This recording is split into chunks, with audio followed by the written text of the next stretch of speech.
Hey there! Moving to Austria, finding the right place to live can be tricky. Which websites to trust, how to reach owners, and how to avoid scams. So, welcome back to Namaste Austria, and here's a quick guide to help you find your perfect home here in Austria, that too step by step. If you're still in your home country, it would be a great idea to begin your house hunt before you actually arrive here. This would give you time to understand the average rent prices, the kinds of flats available, which districts or areas would suit your need, and what your daily commute here might look like. And if you're already in Austria but planning to move cities, start your search at least 2 to 3 months in advance. Now, this would help you explore more options, shortlist properties, and plan your move here without any last minute stress. Now, choosing the right area to live in Austria can make all the difference. So, let us take Vienna for instance. Vienna has 23 districts in all, and each district has its own vibe, its pricing, and convenience. So, before you start browsing listings, check where your workplace is located, where could be your child's kindergarten, and your preferred doctors or hospitals. All of these are located. Now, some districts are more residential and family friendly, while a few may feel a little less safe at night. So, it would definitely be worth doing a background check or even asking around before finalizing an area and the property. So there are multiple websites and Facebook pages that you can find to check out apartment listings. But the most popular and reliable platforms, according to me, for finding apartments in Austria are Willhaben, Immobilien Scout 24, and Immowelt.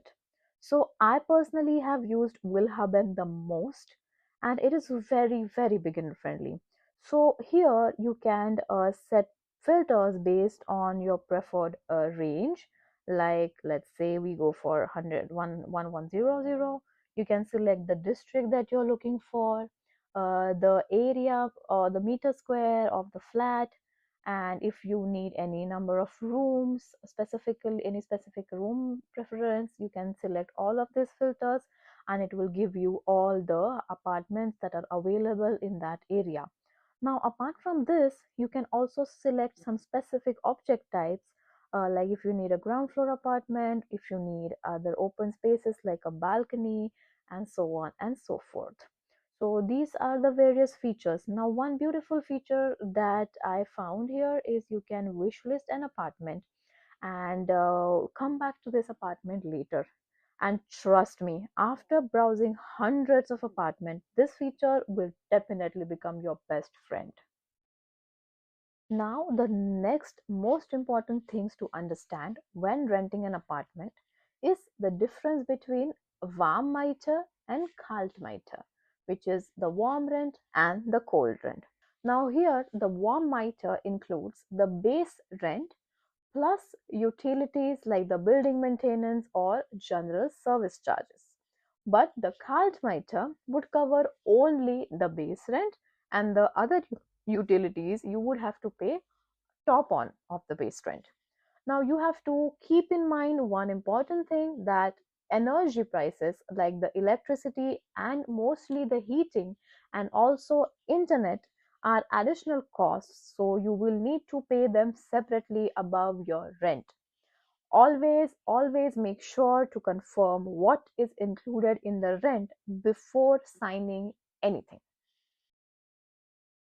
Now, along with the rent, you would also need to pay a security deposit, which is known as caution, which is typically equivalent to up to 3 months of your rent.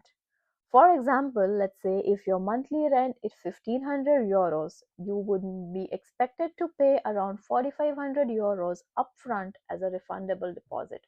Now, this depends on every owner or the agency of how much caution is to be is expected. But majorly, it ranges from 3 to 6 months of your monthly rent. Now, this amount is held by the owner or the agency throughout your tenancy and is returned at the end, depending on, of course, the apartment's condition. After going through a lot of properties of your choice, after using all the filters that you are looking after, and once you have shortlisted a few properties out of this, the next step that you have to do is sending a message directly through the website. Now, here I would definitely recommend writing your first message in German. Now, this will help you make a good impression and would definitely increase your chance of getting a response. Now, in your message, it's good if you can include a very quick introduction about yourself or your family, your preferred moving date. Now, after you have introduced and you get a response from the owner, then the next steps would be asking some questions about the apartment, like about is the apartment furnished or unfurnished, what are the available facilities in the home or in the building, how is the heating system. Also, it would be really good if you can ask about the nearby public transport options, kindergartens, doctors, and grocery stores. So basically, the things that really shape your daily life once you would move in. Now, from my personal experience, responses here can definitely take a while.